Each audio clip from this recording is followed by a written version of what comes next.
Hello नमस्कार, मी सांचे माझ्या चॅनलमध्ये तुम्हा सगळ्यांचं अगदी मनापासून स्वागत. सगळ्यांना सर्वप्रथम श्री स्वामी समर्थ.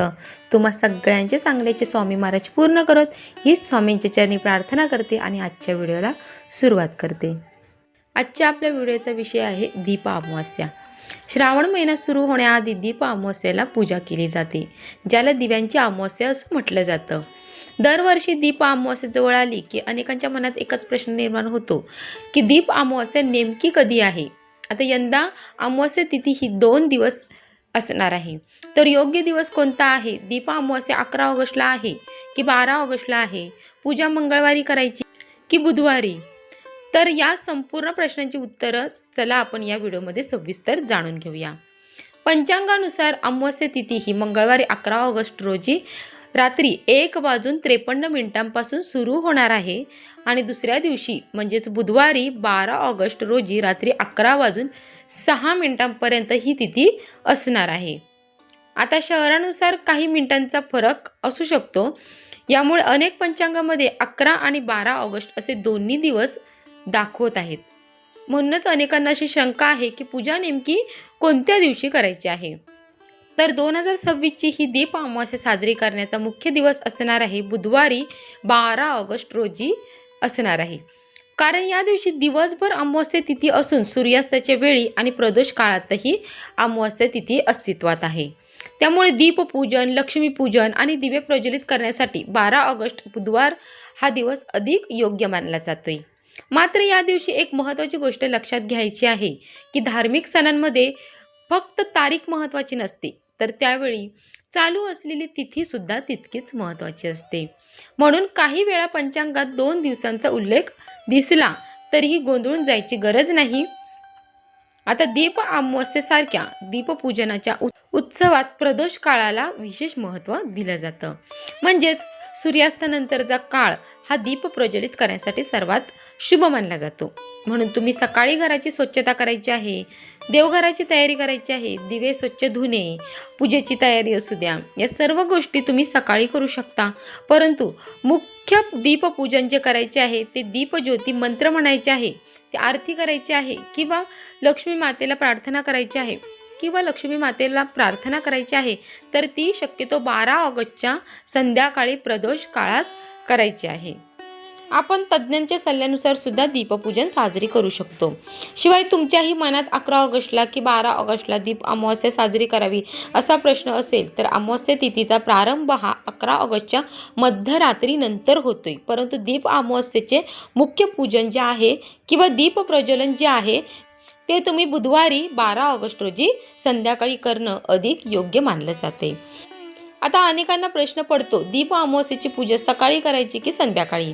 तर धार्मिक परंपरेनुसार दीपपूजनासाठी संध्याकाळचा प्रदोष काळ सर्वाधिक शुभ मानला जातो. कारण दीप म्हणजे प्रकाश आणि प्रकाशाची खरी आवश्यकता असते तर अंधार पडू लागल्यावर.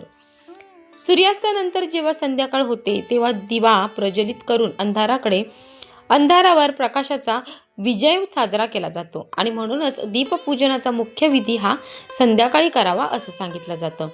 तुम्ही सकाळी घराची स्वच्छता करू शकता. आधी सांगितल्याप्रमाणे वाती तयार करणं, पूजेची तयारी करणं, हे सगळ्या गोष्टी तुम्ही सकाळी करून घेऊ शकता.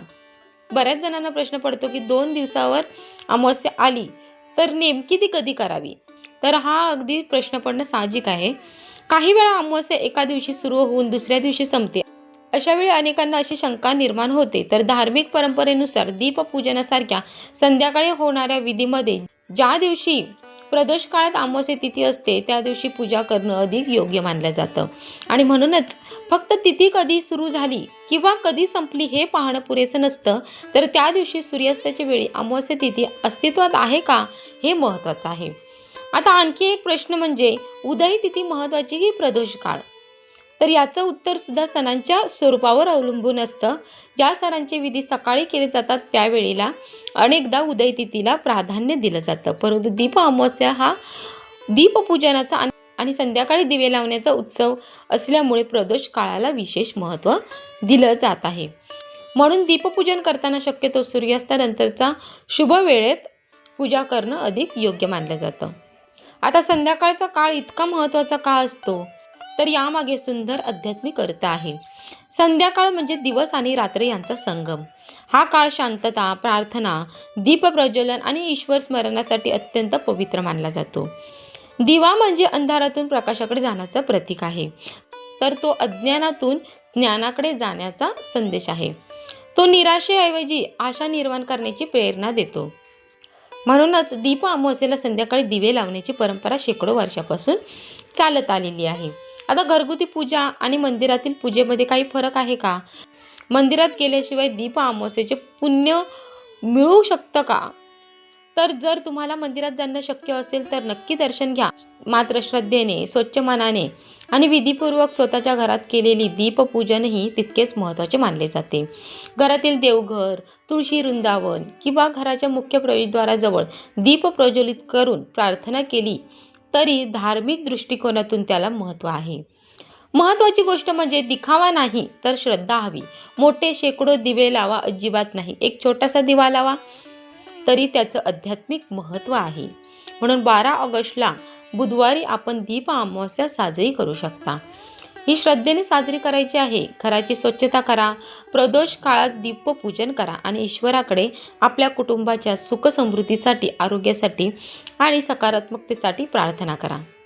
तर मंडळी, दीप अमावस्या नेमकी कधी आहे, पूजा कोणत्या दिवशी आणि कोणत्या वेळी करायची आहे, याबाबत तुम्हाला सविस्तर माहिती मी या व्हिडिओमध्ये दिलेली आहे. तुम्हा सगळ्यांच्या लक्षात आलेली असेलच.